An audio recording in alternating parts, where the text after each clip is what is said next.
Hello, everybody, and welcome back to the Podcast Boys. I am Connor Nielsen, and joining me, as always, is my partner in crime, the Comics Kid 2099. How are you doing? I'm doing fantastic. How are you, Connor? I'm doing very well. Today, we're going to be talking about Twin Peaks Season 2, Episode 10, I believe. It's called A Difference Between Brothers. I believe that's the title name, right? Yes. Anyways, Comics Kid is going to give us a rundown of what happened in this episode. So, Comics Kid, take it away. So, after our last foray into the world of Twin Peaks, we have what is a little bit of a slower episode. We've still got several plots happening here, but a lot of them are just catching us up on stuff that we've had over the last few episodes, and it's just kind of a slow dipping our toes back into the pool kind of thing.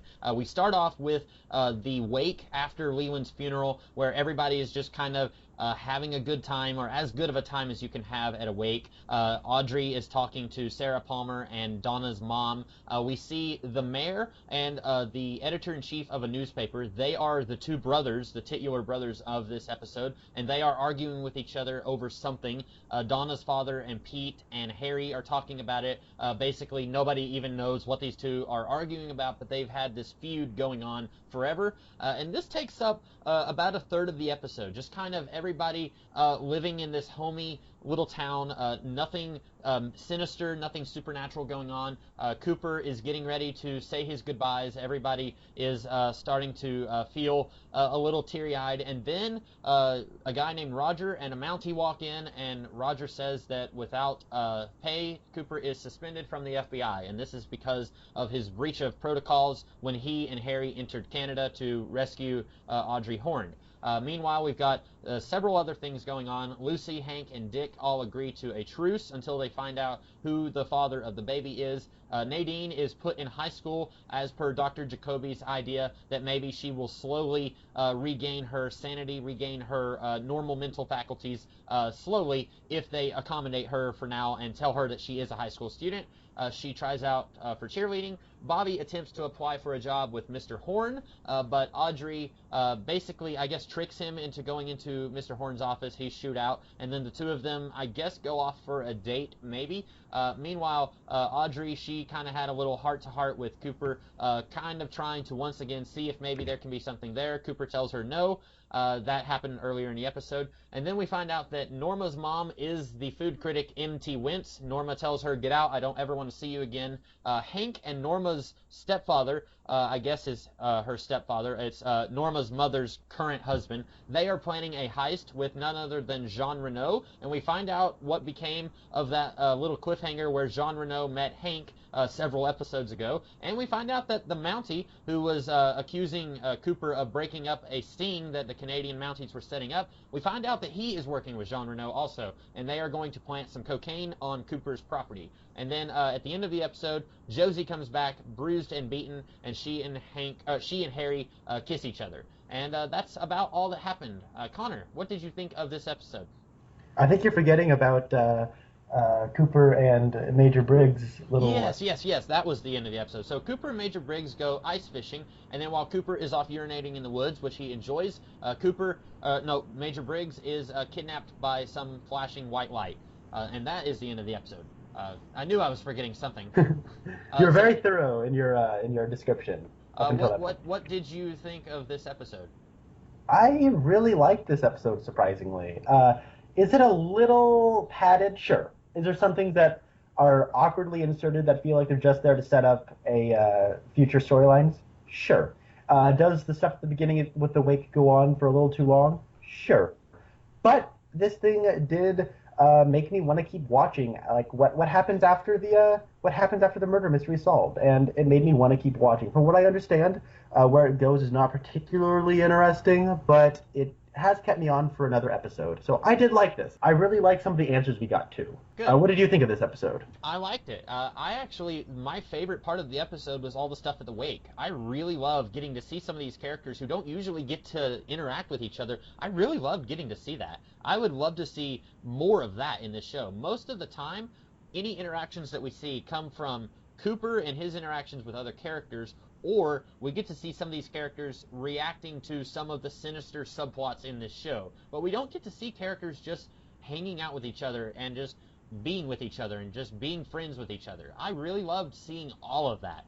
One of my favorite Hank moments in the entire series is when Hank just brings a plate of food to Sarah and says, "Here you go, and here's your napkin." Like, Hank is a criminal. He is planning some kind of heist with this criminal mastermind from across the border in this very episode, but he is a very folksy, very charming, very nice guy at the same time. I really love that about this show. I think this is maybe one of the best shows I've ever seen that's able to get across that small town feeling of just friendliness. I really love that. Yeah, and I really like how the guy who plays Hank handled that whole interaction, because he sees Norma talking to Big Ed, and it could have so easily been a very melodramatic scene, just like later when we see with Donna, like the worst part of the episode. But what happens is he just says, "Oh, I'm bringing it to Sarah," and then he could have played like, "I guess I'll bring it to Sarah then," and then just stormed on off and like giving it to Sarah.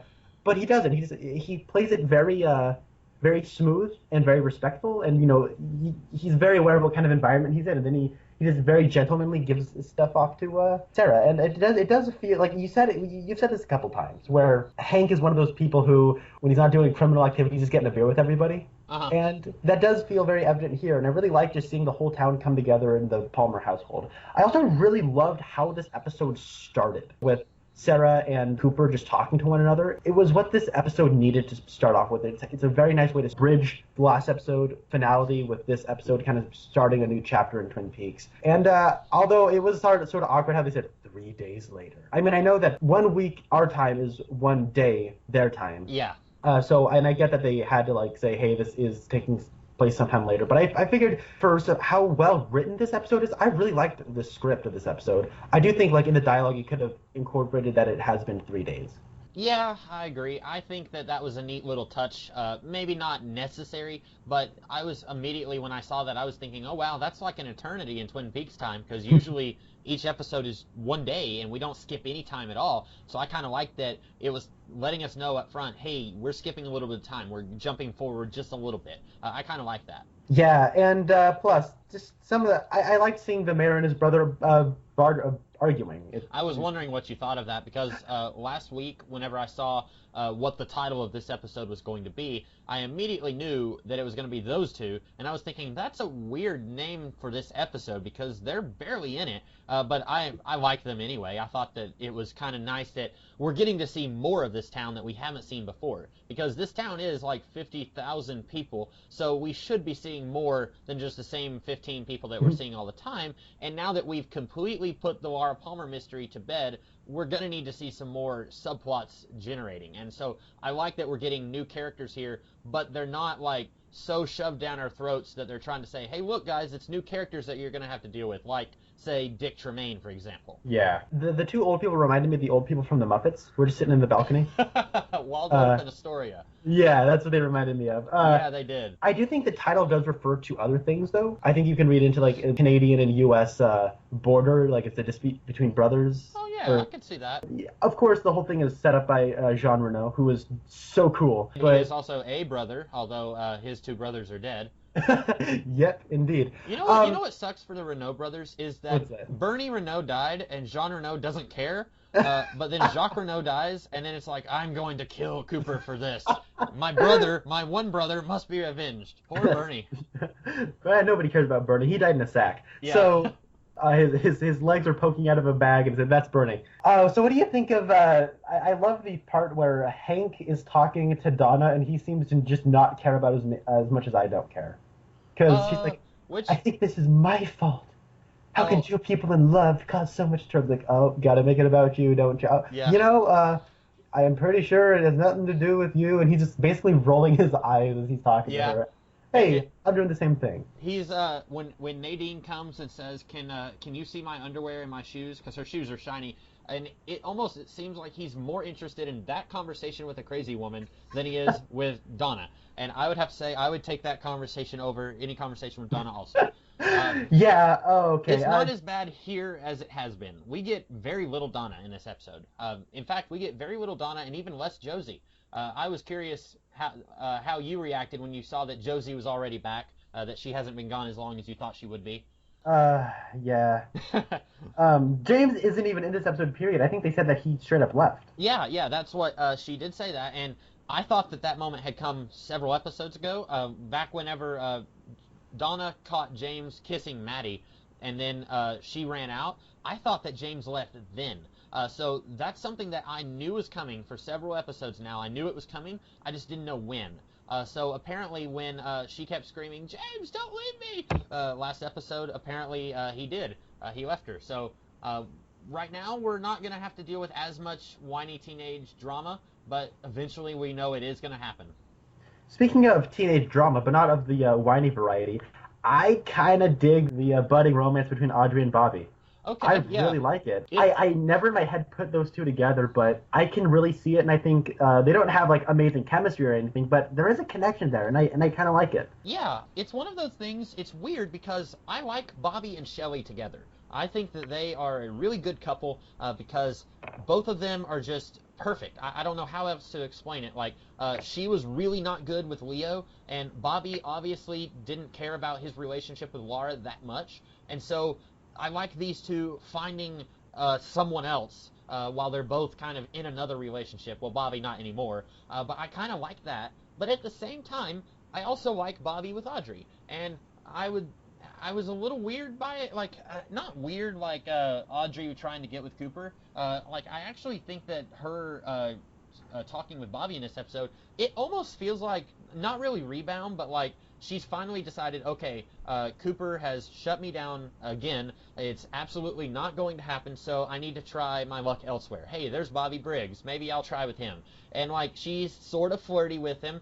He's kind of reciprocating the flirtiness, but at the same time, he's keeping things going on with Shelley. He calls her to let her know things went good with the interview. So it's one of those things where I would really love to see these two characters become platonic friends. I'm not sure, though, if you had a gun to my head and you said Bobby is going to get with one of these girls romantically, who would it be? I'm not sure which one I would choose because I like both of them. Now, I'm not saying that Audrey and Bobby are going to get romantically involved, but it does kind of seem like they're throwing that possibility out there with this episode. Yeah, and here's the reason I kind of dig this love triangle, because from a dramatic level, I'm going to be sad no matter what happens. Right. And I want to talk about Audrey a little bit. I love the dialogue that they put in her mouth in this episode. Yeah. When she turns to Cooper, it's like, you only got one thing wrong with you. You're perfect. Yeah. Like, that is a line of dialogue you just don't hear anymore. It is like a straight up classic, like 1940s, 1950s golden age cinema kind of line. And in today's age, you'd come off as really dorky or cheesy, or the actor would just try to oversell that line as, you're perfect. But they really do a good job, and Sherilyn Fenn does a marvelous job of like an old-time actress. She really feels like Ginger Rogers or like a really Ingrid Bergman. Like, I'm not saying she's like of that caliber per se, but she has that same kind of it factor. I really like, and I've always liked her in this show, and I've really liked her in this episode. And then when she's flirting around with Bobby, like you can just see it in her head that she's kind of sad that, you know, she's not gonna really get the prospect of Cooper gonna be a while. And so she's like, I'm just gonna try my luck elsewhere. Like, I've been in that situation. Like, I have been in that situation where, you know, one door is kind of shut, so you're, you know, looking for the open doors in your life. Yeah. Like that, I've been there, and it's such an honest portrayal. And I really like. And speaking of lines that you don't really hear much anymore, or like that kind of old timey, she says, "Hey now, when I'm older, one of these days, I'm gonna be older and I'm gonna be on my own." And she's like, "Hey now, you know, I'm always gonna have a thing for you." Right. Like that's a really, like, it's one of those things where people don't talk that way in real life, but I wish they talked like that in real life. That is like the power of escapist entertainment, and that's the kind of dialogue that I really respond to. And I haven't really seen it much. Like, I've seen it some in this show, and I like the dialogue in the show for the most, like for a lot of the part, unless it's whiny teen angst. But in this episode in particular, especially the dialogue with Audrey, it feels old school in just the right ways that I really respond to. Yeah, I think that this show, one of its interesting visuals about it is, you know how Batman the Animated Series is like a combination of new and old? Like, you have gangsters who look like they came straight out of the 1930s, and like all the TVs, whenever a character is watching TV in Batman the Animated Series, it's always black and white. This show, Twin Peaks, kind of feels like that too. On the one hand, it feels modern, but on the other hand, it feels like it's stuck in the past, and that's one of the interesting things about it. Characters kind of sort of talk with that James Cagney, Humphrey Bogart type voice, if you will, like you mentioned some other actors from yesteryear, and they kind of talk in that cadence, in that way. And I think, like you said, Audrey talking the way that she does in this episode is one of the best examples that I can think of in a really long time, and I really like it. And it's not even so much like Humphrey Bogart, James Cagney film noir. It's just that era of Hollywood, period. Yeah, good point. And I really like, speaking of the way characters talk in this episode, I really like the FBI agent and the Mountie. Roger somebody, and I don't recognize that actor. I've got the Internet Movie Database pulled up here, but I don't, right off the top of my head, I do not recognize that actor. But in just a very little bit of screen time, that guy really had a charisma and presence on screen, I thought. Was it the FBI agent? Yeah. Did Was you it recognize him? I think I've seen him around. I saw like the credits rolling him. I did recognize the Mountie though. Have you ever seen the movie Willow with No, I Warwick haven't. Davis? This guy, the Mountie, he was in the movie Willow, which is I don't know if you've heard of it. I grew up watching that movie. Oh, I have heard of it. Okay. Well, he was kind of the not Aragorn, but like one of the human warriors in that movie. The minor human warrior, not like the main human warrior. He was like kind of the Sean Bean from Lord of the Rings. That was kind of the role he was playing in Willow. And like he was also in what was the show? Happy Days. He was Ron Howard's his character's older brother in the first season of Happy Days. All right. I've never seen Happy Days either. Like these are things I should have seen, and he has one of those faces that I definitely recognize. If you may have heard people talk about this. I haven't seen much of Happy Days. I've seen just a little bit, but he was a character in the first season, and then in one episode we see him running upstairs, and then we never see him again. So the joke is that he's still upstairs. That's what I've heard people say. Yeah. So I want to talk about that scene with the Mountie and the agent. I like the part where they're questioning, like where they first come on in. I like them, and I like his. I like how agent that watches the agent. He's kind of more in line with your standard, Men in Black, wearing shades, no nonsense kind of a person. Right. Because like. We talk about Albert as somebody who is, more no nonsense, but he's still a character. Like he definitely has his own like quirk, and he's always, cracking wise and being a little bit of a tool. But he's still like he is exaggerated. In a different he's just exaggerated in a different way than Cooper or Gordon Cole. But this guy is straight up cold, callous man in black wearing shades, FBI agent who watches the agents. I like the scene between the Mountie. The FBI agent and Cooper. But when it becomes when Cooper leaves the room and then Harry enters the room, I thought it got a little dull because I don't think there's much spice to the dialogue, and I thought the filmmaking got very repetitive when it came to the shot, reverse shot, shot, reverse shot, shot, reverse shot composition. Yeah, I can see that. Fortunately, it didn't go on too long. If it had been much longer, I definitely would have agreed with you there. Yeah. I did like that Harry doesn't just roll over for them. By this point, he and Cooper have formed a bond, so anybody who comes to town threatening Cooper, Harry is not going to let that go. And I really like that he says, okay, I will cooperate, but you're going to have to come here with the proper papers, and you're going to have to come with a subpoena, and you're going to need jurisdiction from Canada, and all this good stuff that's going to take time, so you can't just get your way here. I really like that he kind of plays hardball with them at first. Yeah. I also really like everyone saying goodbye to Cooper. Yeah, you've mentioned the phrase shaggy dog joke before. To me, this felt like a good version of that. Like, it's dragging it along. It makes you think, oh no, they're about to say goodbye, and you're starting to tear up, and then these two guys come in and they say, you're not going anywhere. This story is going in a completely different direction. And then you're like, oh, they had me going. I really like the way that it's handled there. That's the right way to do that kind of shaggy dog thing, I think. And the actor who plays the FBI agent's name is Clarence Williams III. Yeah. I'm trying to look at some of the stuff he's also I've got his page up also, and he's been a character actor in a whole lot of stuff, but early in his career, he was in a show called The Mod Squad with the actress who played Norma. Wow, okay. She was, they were both main characters in that show, so I'm curious if maybe because she was on that show, maybe she had some pull with him being on this, or if it was just a huge coincidence. I don't know. But it looks like after the Mod Squad, he's just been kind of like in one or two episodes of various shows, but he hasn't been like a recurring character in a whole lot of things. Yeah, and I really like that this show always has character actors come on in, uh, Yeah, do like their they're little thing. usually, especially in a show that's this quirky, and where all your main characters have different idiosyncrasies. It's good to bring in somebody who's able to pick up on that, and they can add a little flavor to a character who may never show up again. They may just be a one-off character, but they can still make that character feel unique, even if you're never going to see them again. Right, yeah. But I do agree with you when you talk about like this being like the good version of a Shaggy Dog joke because there comes a point where you're like, oh, he's gonna stay Yeah. because he just keeps he just keeps on saying his goodbyes. If you've never seen any of these episodes before, if you were watching this for the first time, you would probably be thinking, okay, what's going to happen to the show? Like, the main thrust of this series has been taken care of. Is Cooper going to go back home? What's going to happen? And you're worried about that, and you're thinking, is this show dead now? And then they pull the rug out from under you, and then it's like, okay, it's going to go on for a little longer now. That's good.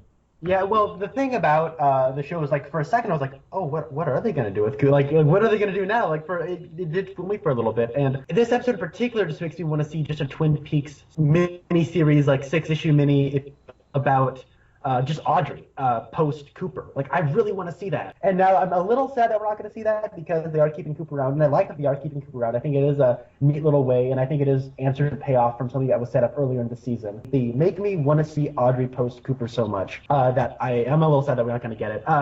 But Harry and Cooper's goodbye really struck a chord with me in particular. Really? Because while I do think Harry's been a little boring. Yeah.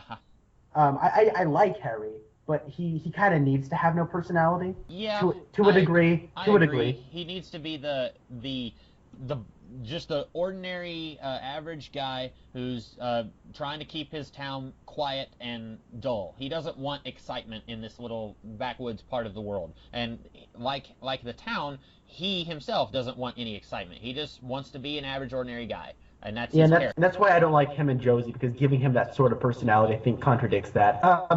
But when he just but the friendship between Cooper and Harry has felt so organic, and it has felt so believable, and I have felt that connection between those two men, even though I just really do think Cooper is a much more interesting character. I do think that connection is earned. So when he's saying goodbye and he gives him like the little hook, and then he gives him the Bookhouse Boys badge. Like I really like that. It's not like it called the Bookhouse Boys to have this whole orientation. Just having that small intimate moment of, I'm giving you this badge in person, just the two of us. Like I thought that was really neat.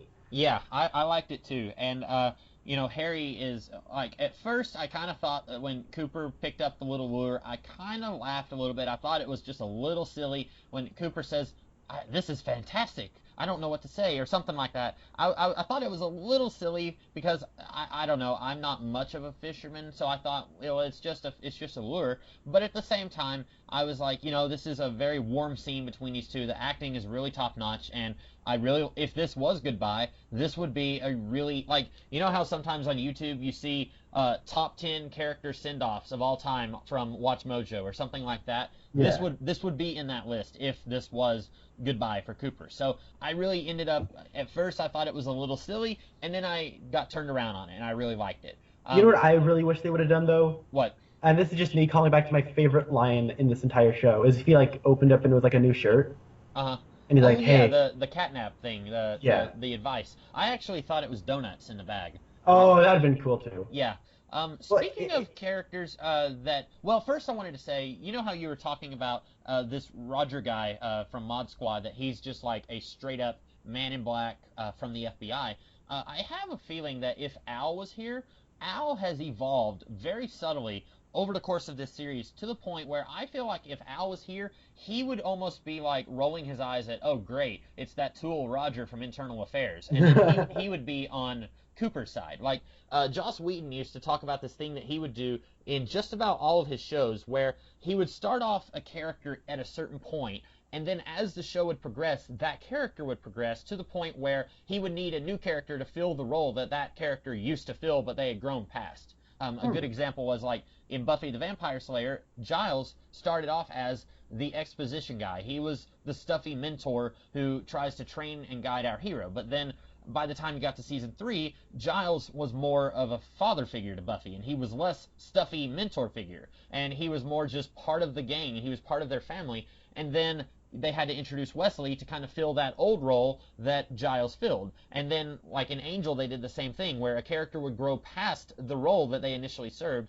I feel like Al used to be he was a representative of the authority, of the badge. He was here to fulfill the law, and he didn't care how many toes he stepped on or how many feelings he hurt. But we've seen some very subtle growth, and I can't believe I'm talking this much about a character who's not even in this episode, but we've seen some subtle growth from him to the point where I feel like if these two characters were on screen together, Al would be pushing him a little bit. He would be like, hey, listen, Cooper may have broken the law, but he did it for a good cause. Like, he would be kind of on the other end. He would kind of be doing what Cooper and Harry were doing when they first encountered Al earlier in the series. Yeah, no, that's a great observation. I've never actually watched the Joss Whedon TV show, but I do like that as a conceit of filming new shoes and then having somebody come on in and fill the old shoes.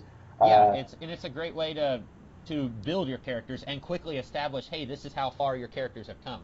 Right, and it should speak volumes about how much Al is such a great character. He's such a great character. He's not even in this episode, and we're already talking like about him. So, right. Speaking of new shoes, we do have a little bit of Leo development in this episode.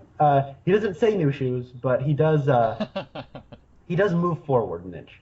Which is something that we were seeing a few episodes ago. Whenever they were having their celebration party, and Shelley was a little bit worried that he moved, and then it's not so much adding new ground, it's just reminding us of what has happened before. But I didn't mind because it doesn't take up that much time in the episode, and also it needs to remind us of something that happened several episodes ago. Right, and you had mentioned that Bobby and Audrey just kind of gone on out a little bit. I have a bit of a theory, and I don't want this to happen, but I think this is going to happen. So I think Audrey and Bobby have already started a bit of an affair, and he's just been out with her, and maybe in her, he's been bunking with her all day, and then he gets around to calling her, because she says it's been like the world's longest meeting. And that little meeting he did have with Ben was hilarious. Right. But I don't think that Ben, if Ben and Bobby did have a bit of a meeting then, I think we would have seen it. And the sexual innuendo that ends Bobby and Audrey's scene together does lead me to believe that that's what's going on. And it makes me really sad because before we know it, like, there's no way Leo was not waking up and coming back with like the fury of like a bat out of hell. So it's going to be interesting. Yeah, it's going to be good to see some of these subplots. What we should do, I'm half serious right now, we should, in each episode now, have your theories about what's going to happen, because, correct me if I'm wrong, you had never seen this episode before, right? I've never seen this episode. Okay. See, and I've seen all the episodes and the movie, but a lot of the subplots, I only vaguely recall them, or I recall them, but I don't remember in what order they happen. So there's some stuff that I know happened, and then there's some stuff that I don't remember happening. But I had something that I wanted to talk about. You remember how earlier I was saying that I really like how we get characters who don't usually get to interact with each other, and we get to see that more in this episode. I don't think we've ever gotten to see Catherine and Harry talk to each other, have we? I love that scene, but I don't think I did too. I thought it was really good. I like the whenever Harry walks in and he says, "Catherine, forgive me saying so, but aren't you supposed to be dead?" And she just kind of shrugs, and like it almost feels like these two are really good friends. And like, we've never seen them talk to each other, I don't think. And we know that Pete and Harry are pretty good friends. They've interacted with each other before. So even though Catherine has been one of the worst spouses ever, and she's just been a complete shrew with her husband, it would kind of make sense if she's a local and Harry's a local that these two would at least be friendly with each other. So I kind of like that scene. I love it so much. I miss Piper Laurie so much. And she, like, so here's the thing. They took Catherine from us, and they took the presence that Piper Laurie had. They took her away for 9 episodes. Yeah. Like, she had, like, a line here or there, and she was under makeup and a ridiculous suit and everything. But now we finally get her. And what is she going to do? She's like a 5-minute monologue, and it's awesome. It's so awesome. And I really like how she's talking about the woods. Again, the woods are being like a supernatural place, right? And what is she holding? She's holding a cane made out of like a walking stick made out of woods, made out of wood. Like it must have like been a branch or something. Yeah, and also, we were talking about Ben Horne just a little bit, and it seems like, I don't want to say he's gone crazy, but he almost acts like he's lost some of that power that he had, because he's out of prison now, but the only way he could manage that was by basically admitting defeat to Catherine, and now she has the mill once again, and it's almost like he's a broken man because he did not come out of this whole scheme that's been going on since before the series began victorious. And now she is the threshold guardian between the supernatural world and the real world. And we don't get that spoken here, but it's kind of, like you said, it's been very heavily implied that the woods represents the unknown and the supernatural, and it's a very dangerous place. And she talks about how her life was threatened and she had to go and hide in this cabin. Well, then in the very same episode where she talks about how she thought she was being hunted in the woods, in that same episode, somebody gets kidnapped in the woods. It all comes full circle in ways that when I'm watching the episode, it doesn't quite occur to me. Yeah, that's a. I totally forgot about the ending just now, but no, that's a great point. The symmetry and the way this is like written out, it has really nice callbacks. And man, I love that story she tells. You haven't seen Age of Ultron, but there's a Wanda Maximoff, Scarlet Witch. She has a monologue about her house getting blown up.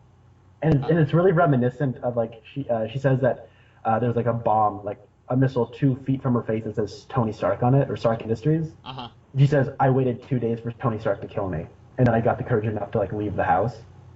And that kind of reminded me of, like, this scene where she's like, I was just sitting in the house eating tuna until, like, waiting for somebody to shoot me, just, like, fearing every moment was my last. And then I love the line, it's a great comedic way to end it, where he goes, so what made you come back? I ran out of tuna. That was fantastic. That was maybe, because like you said, we went basically this entire season without her. She was here, but we really didn't get any good lines from her. We didn't get any good scenes from her. I mean, we got like the scene where she's recorded a message for Ben Horn, where we got to hear her voice, but we didn't get to see her. I love that scene because I love seeing Pete like jumping around, laughing maniacally. But then I think this is the funniest line that she's had since the season 1 finale, where when she goes and sees Shelley tied up in the mill, and she says, stop making that noise. I can't hear you when you have that thing in your mouth. Like, this is classic Catherine. I really love this. And this is another one of those things where I can't really remember where they go with her character from here. Like, I've seen the whole series, and I just don't remember what they do with her next. I remember some of the subplots in this show, but hers is one that I'm not really sure if they know where she's going, and I don't know where she's going at this point. All right. I really like the part where she says, oh, what was her name again? And he goes, Shelley Johnson. She goes, right, Johnson, right. Like, she knew her first name but couldn't remember her last name. Right. I love the little quirks that Piper Laurie puts. But the whole thing, like, the whole impression I was under, now, I'd never seen this episode before, at all. But I always was under the impression that she got, like, really burnt, and then she put on, and so her, like, skin got all darkened, but she did put on a little bit of makeup to look Asian. I thought that was the whole thing. But I figured it is a little racist to get disfigured by flame and then just imitate an Asian person. That's a little racist and maybe a little bit in poor taste. But no, maybe I kind of took it as she got injured and then was covering up the injury, and and then like when she took off the makeup and then she's still like I couldn't tell if it was a bruise or a burn. I kind of looked to me like she got bruised somehow, like fell on her face somehow. But, yeah, she does have a little bit of scuff on her face in this scene. Yeah, let's see. I know there was more to talk about here. What did you have anything else you wanted to say about this episode? Going way back to that first scene, I really like that. To delve more into why I love that first scene between Sarah and Cooper, Grace Zabriskie has not really had anything to do in this series, like at all. That's the actress who plays Sarah? Yes. Okay. And I always, agree with you. Anytime she's in a show, like in an episode, it always says guest starring Grace Zabriskie. Uh-huh. Like, she's not a recurring role, she's a guest star, and that's so bizarre to me. But there's like a prolonged sequence where it's like the frame is like this is a 4x3 frame because this is full screen television, but it's just her face for a good like 2 to 3 minutes. Yeah, and we're hearing Cooper's voice just barely in the background, where he's saying, in your husband's last moments, he was talking about how much you loved your daughter, and you're almost curious, can she hear him? Has she kind of phased out? Is she about to see Bob across the room and scream? You're not really sure what's going to happen. I like that shot, too. But she's doing so much with her face. She's like, there's so many twitches and little things she's doing with her face. She's acting. Like, that's what acting is, and it's not over dramatic. because of how close that frame is. Every little twitch you can see. And when you pair that with Cooper's words and how faint talking, and there's I love the way that that scene is mixed from an audio level, because you hear the clock ticking by the second. You can hear it through that entire scene. Yeah. And it's like the clock ticking is at the same audio level, is at the same decibel as Cooper's voice. So right. It has this bizarre dreamlike quality, and you can tell she's still in shock, she's still grieving, she's exhausted. So, but it is a very soothing and unnerving scene at the same time. Just watching her react and just hearing Cooper's voice, and I really dug the way this episode opened. But other things that we haven't talked about. I'd like to say I really liked the line that Sarah Palmer said when Doc Hayward was about to give her a sedative, and then she pulled back and said, "No, I need to be there. Every part of me needs to be there." I thought that was a really, really strong line. And I'm going to go ahead and spoil you slightly with something that I'm going to say I wish that they did this, but they did not do this. I wish that they made Sarah Palmer, like you said, she hasn't had anything to do with in this show.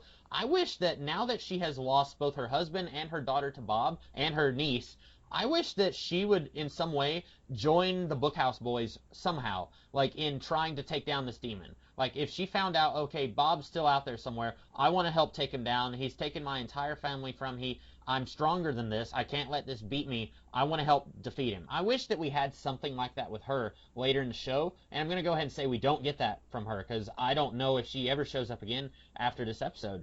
But I wish we had more with her where she gets to say, no, I'm not going to be the frail, helpless widow and relative of deceased people that I've been throughout this whole show. I wish that we had more of that from her. You know what? That does sound awesome. Like Sarah Palmer turning from really overwhelmed with grief to this awesome supernatural demon hunter. That'd be awesome. But I'm not surprised they're not going to do that. Right. That they're not going to do that. But that would be. Well, what if in the revival they do that? What if they do that with the revival? That would be cool.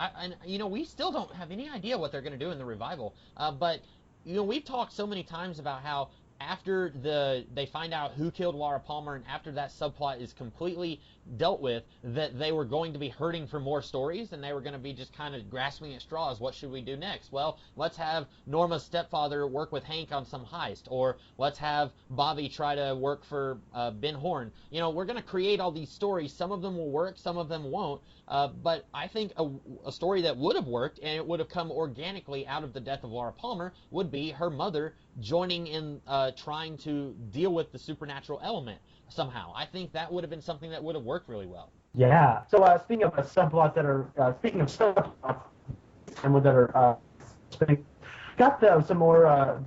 What's her face is pregnant. Lucy's pregnant. Dick Tremaine. There's Andy. I like that they kept it to a merciful one scene though, and it didn't actually bug me in this episode so much. Right.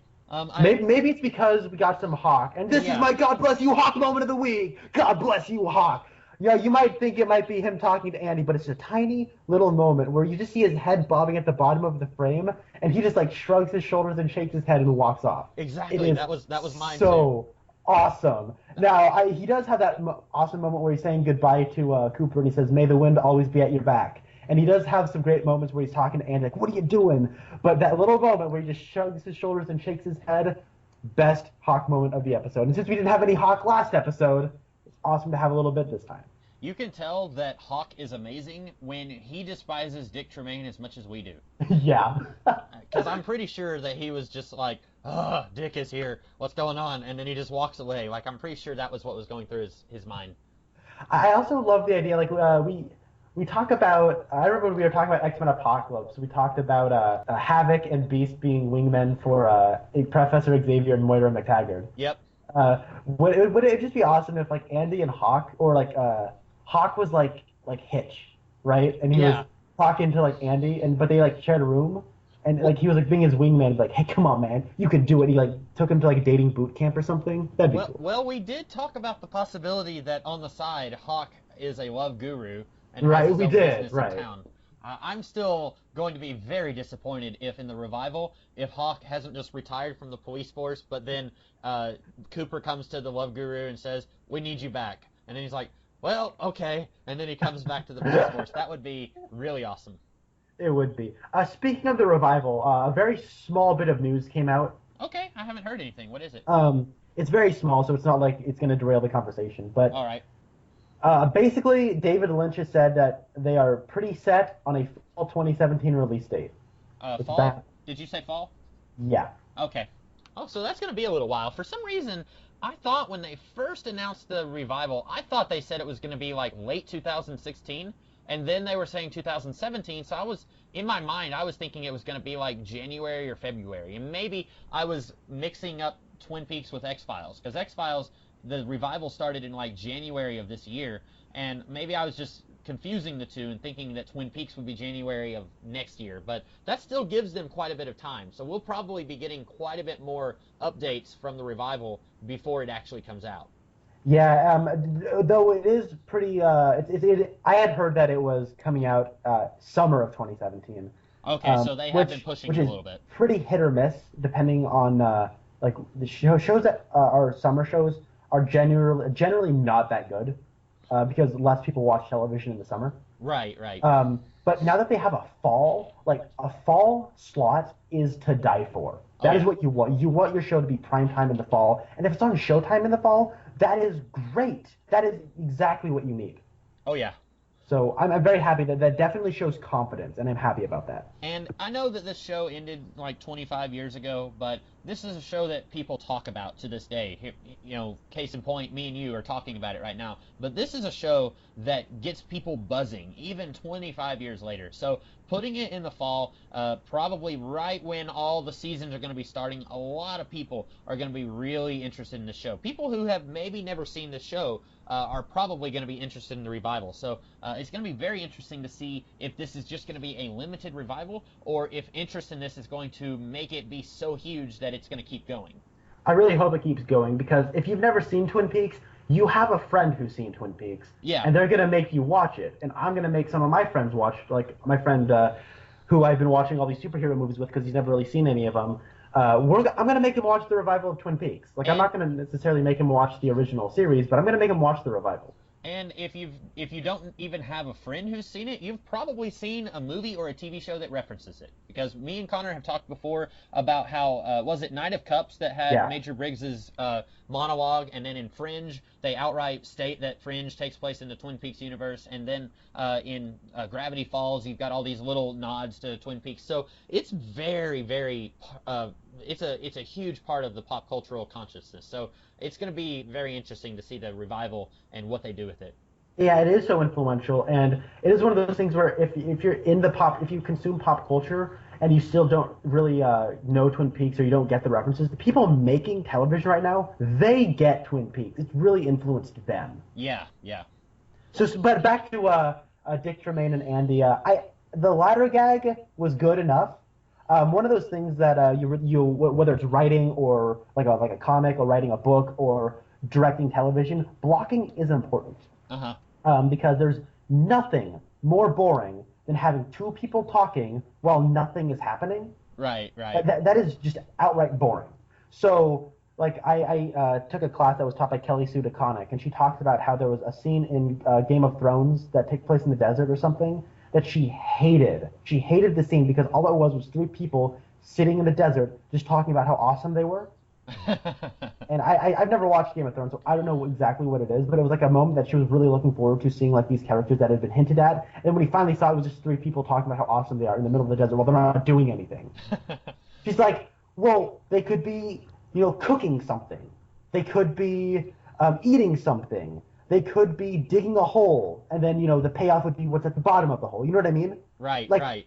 I so agree. when it comes to this episode, this scene in particular, what we have is Lucy's changing a light. Dick Tremaine comes on in, starts walking on the side of the ladder that you shouldn't be walking on. Yeah, I was gonna say I've got some ladders like that at my job, and I'm 99% sure that is not steps on the other side. Those are just like supports to keep the ladder from falling apart. And I was pretty sure he wasn't supposed to be on that side. But anyway, go ahead.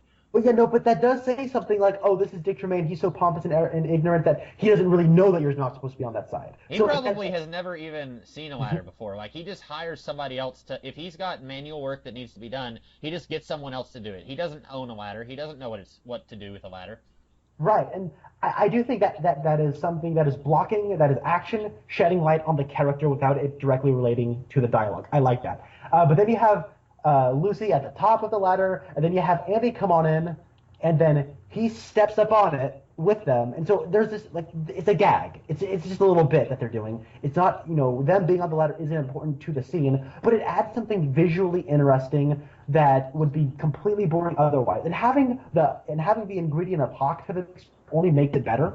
Yeah. So if you're gonna have this ridiculous subplot and you have Hawk in it, I'll watch it because it has Hawk in it regardless. And then having Hawk as like that wild card in the background. Oh, how is this Hawk, being behind the wall? How is that gonna pay off? And then it does pay off. So it was a really neat scene about a subplot I don't care about. Yeah, exactly. It's a good way to pass the time along because I don't especially care about this scene or this subplot either. So if you're going to shove stuff like that down our throats, at least make it interesting to watch. Right, and I think this episode was very well directed, just all around. Oh yeah, definitely, I agree.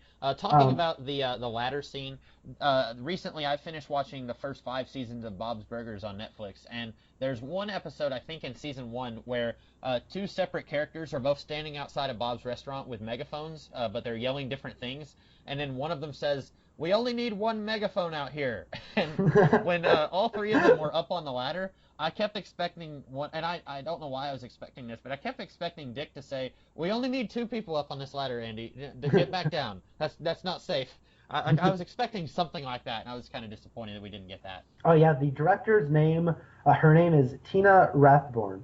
She does a good job. I don't know if she's directed any other episodes, but she did a really good job. I don't recall seeing her name before. Some of these names, we see them many times. I don't recall seeing that name before, but that doesn't mean she's never done anything. Right. Knowing directors, I've looked up directors for the show before, and normally it's like they did 1 episode of Twin Peaks and 1 episode of Gotham and 1 episode of Buffy. Like they'll just do like 1 episode of every TV show you've ever heard of. It says she does 2 episodes of this. Like my favorite television director like ever. I know this is a weird niche, television director, but anytime Michelle MacLaren comes up, I will watch anything that she directs. Right. Michelle MacLaren is freaking awesome, and she was going to be the one to direct the Wonder Woman movie. That's what I was going to say. I thought I had heard her name, but you said she's not doing it anymore, right? She's not doing it because for some reason, apparently Warner Brothers and she never agreed on anything.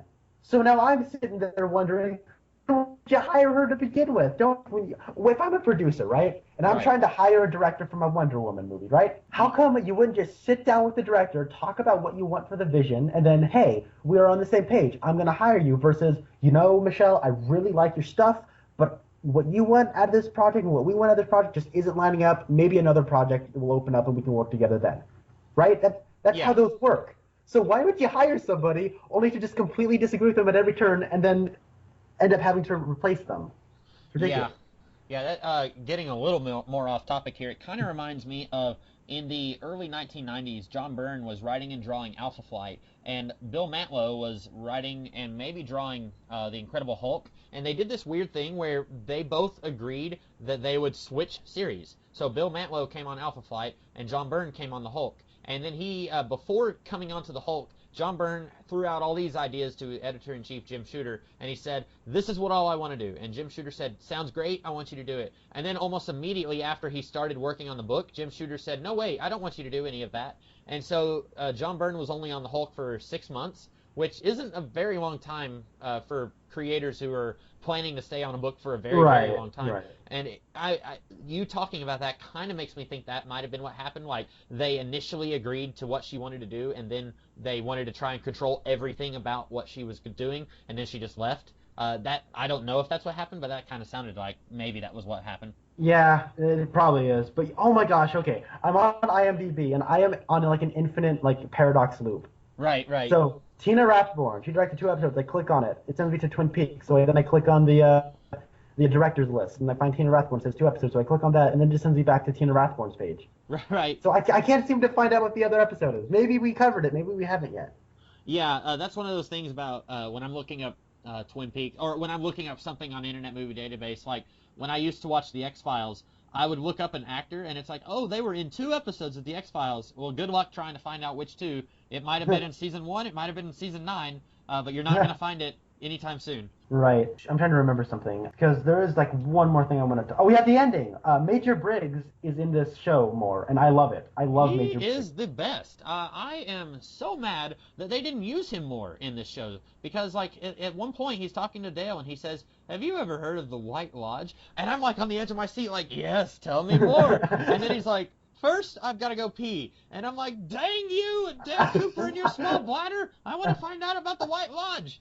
And like, he's a character kind of like the Log Lady, who he knows so much more than what you would think that they know at first. Like when Major Briggs is first introduced, he is talking to Bobby about, he's been missing school a lot, and this is the dialogue that we have to get into as a young man goes into his life, and he's talking really big and using a lot of big words, and you're thinking, okay, he's an interesting character because the actor is making him interesting, but on paper, he's just the career dad. Like he's part of the military and he's having some problems with his son, but you don't really think that there's much going on there. Like it's the actor making him interesting, but it's not the character being interesting. Right. Now the character is interesting and the actor is doing a lot of that, and I'm really looking forward to more of that in this series. Yeah, what I really like is everyone in this community has like a reverence for him, Yeah. and even Dale Cooper, who hasn't exactly spent a whole lot of time with him, but he has such a nice way of carrying himself that he has like a sense of history that he brings with him. So when he interacts with people and everyone has this tremendous respect for him,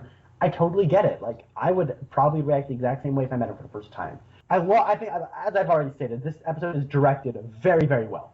But there's one part that is just so weird to me. There's a low angle shot of Cooper standing, and he says very ominously and loudly while there's some ominous music playing, "I've got to go urinate, which I love to do outside." And then he just walks away, and it's so weird. It's like he got possessed all of a sudden. Like, you know how like when in like TV or movies when somebody gets possessed, they all of a sudden put on this weird way of walking around and talking. Yeah. Yeah. It's like he all of a sudden got possessed right after he was talking with Major Briggs, and he's like, "I've got to go urinate," and then then he disappears. Yeah, yeah, that was probably the most cliched, or not cliched, contrived way that they could have gotten him away so that Major Briggs could be kidnapped. Like, they probably had on their whiteboard just a list of really stupid things that they could have happen to get Cooper away. Like, "Hey, did you see that? I think that was a fox. I'm going to go chase it." And then Major Briggs is like, "Wait, what?" And then before he can say anything, then he gets kidnapped. Like, I imagine there was just a whole list of those, and they're like, let's just have him go pee. And then he gets kidnapped. I think it's funny, like, I totally get it. Like, being outside and you're camping, like, I get, guys, gonna go take a leak over out in the woods. Isn't that great? But, like, the weird part is, like, I've got to go urinate. I'm like, okay, fine. Then he says, "which I love doing outside." Like, why did you add that extra bit to that line? That's so weird. Something that I say out loud when I'm watching things, I'll say, "Oh, you took it to a weird place." And that's one of those times where you took it to a weird place, Dale. Like, you were okay, and then you took it a little weird. But I guess maybe it makes sense that he's a character who, like, when he first came to Twin Peaks, he was fascinated with the trees, with the animals, with the atmosphere. He was fascinated with this country life. And now he's been handed a raw deal, I guess you could say. He's been suspended without pay. Anyone else might be complaining about this or looking to try and see if maybe there's some career opportunities for me because I'm probably going to lose my job. And he's not doing any of that. He's just enjoying life in the outdoors. And he's, taking advantage of it. And so I guess that's in character for him, but it is still very awkward the way that they position that. Yeah, I agree. Was that all that you had to say about this episode? Nope. Oh, okay. So I just remembered, and I'm sorry to just keep prolonging this. Oh, no, that's fine. That's fine. Hour now. It's a good episode. Nadine. We get some more Nadine subplot.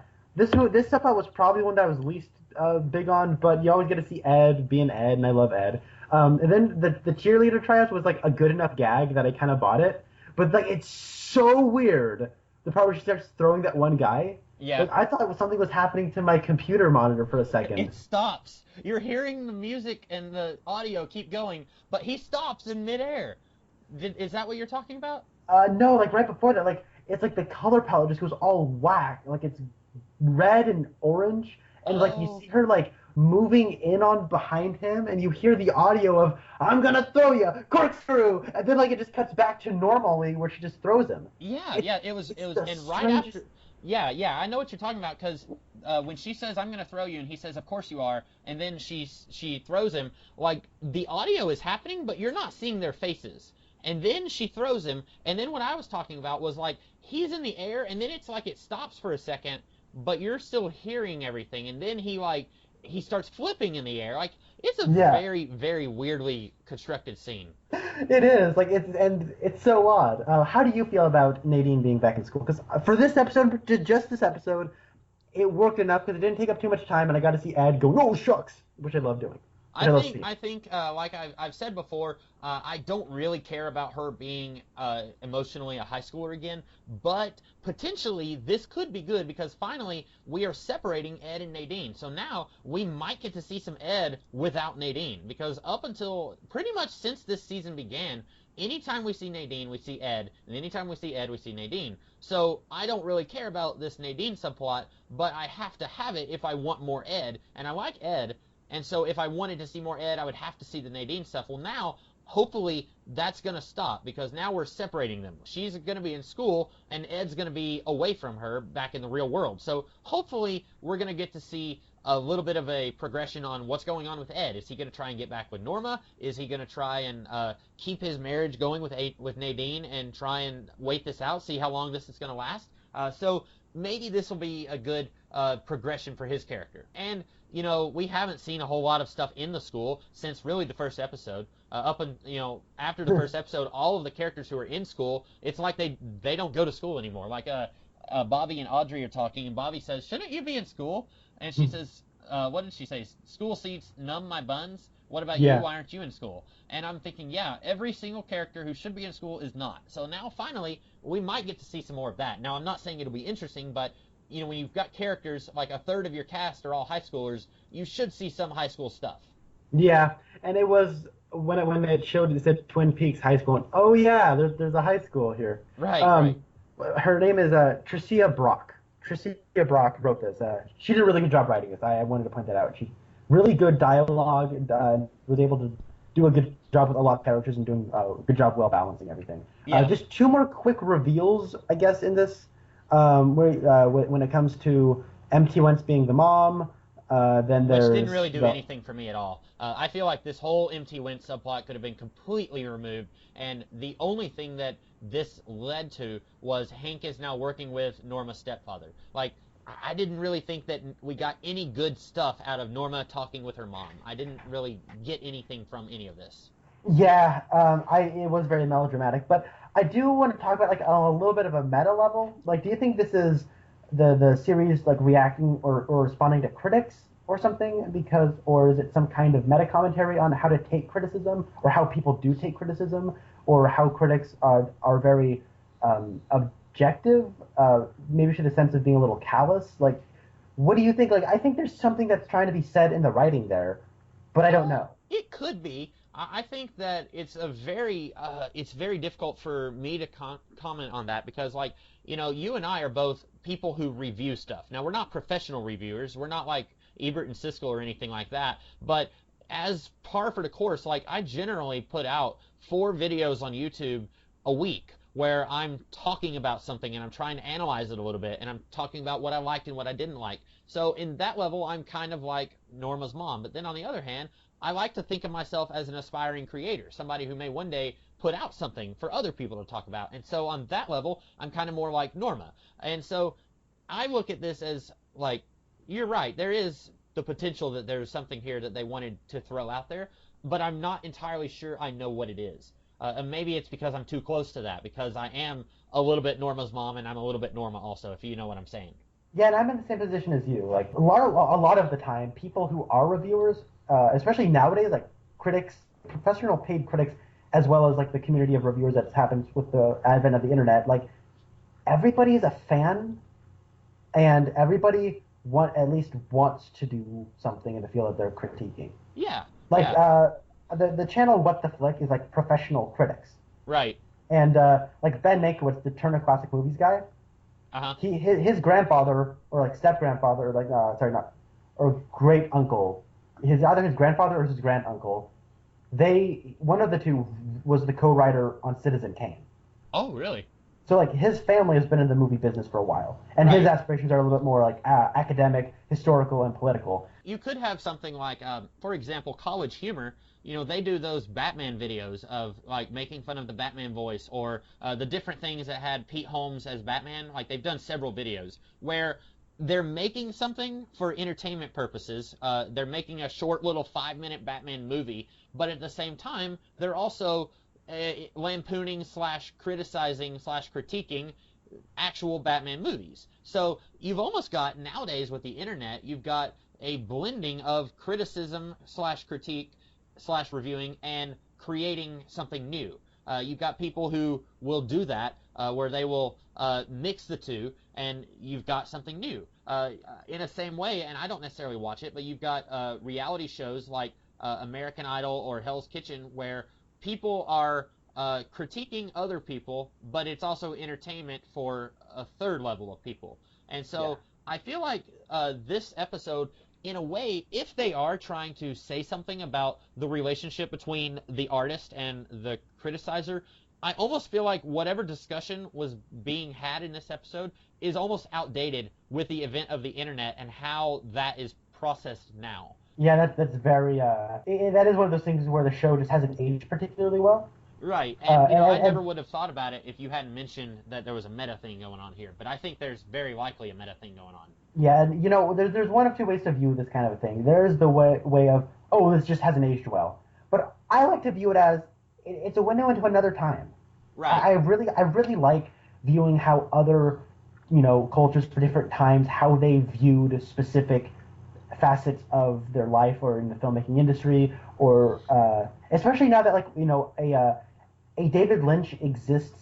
He still exists Right, in the right. internet age. So because we are familiar with David Lynch and familiar with how he approaches storytelling, we can look back at something he was involved in, like Yeah. 25 years ago when people probably weren't thinking of like meta narratives and stuff. Like Right. just general audience, viewers weren't thinking of this kind of thing. But we can go back now and see, oh, this is what he was doing.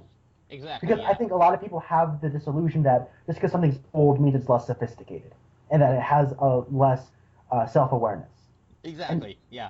Oh well, I really like the payoff that when Jean kidnapped Hank, that Hank had the prosecutor badge, and then he just went along with it. Yeah. I really yeah. like that. That is totally in his character. I really dug it. And it removes what we thought was a problem, because remember, Hank was captured by Jean, and then there's like 2 episodes where we don't see Hank, and then he comes back and says, sorry, I'm late. And you and I are both saying, wait a minute, or you were saying the last time that we saw Hank, he was captured by Jean Reno. What's going on with that? And we thought that it was just a problem in this show. Turns out they're working with that, and they're using that as part of their story, and I really love that.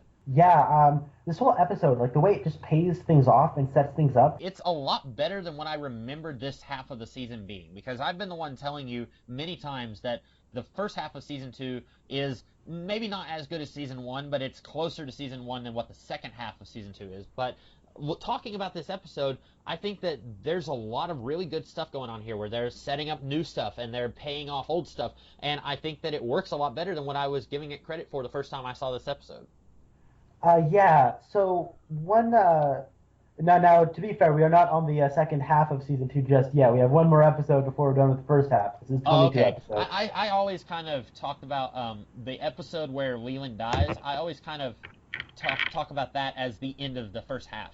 I guess technically you're right. There's still half a season left plus one more. But I always talk about the episode where Leland dies as kind of the finale for the first half of the season. And I'm sure a lot of other people do too. I was just being Right, right. So, what do you think of? Okay, so that scene kind of annoys me, but I get it. So there's a scene where Hank and Ernie are just bumbling around and like wrestling each other, and that kind of stuff always annoys me.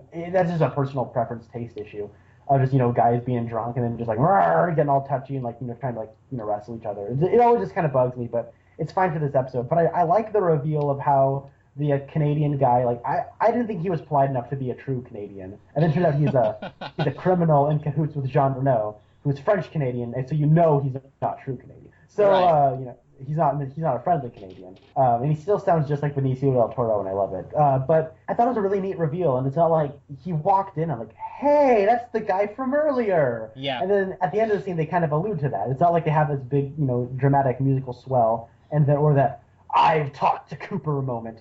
But I do like how you think, oh my goodness, Hank is in cahoots with Jean Reno. Then you find out that Jean Reno and Ernie are just trying to screw over Hank to begin with. Right. So it's kind of neat. And then I like how they bring Ernie into the situation, how Ernie's putting on like an accent and trying to be, they're trying to fool him. So there's another layer happening. So I can't wait to see how this whole thing plays out. Like, I'm excited. It probably isn't satisfying from what I hear everyone on the face of the planet saying, but I'm excited to see where it goes, at least as of right now. Right.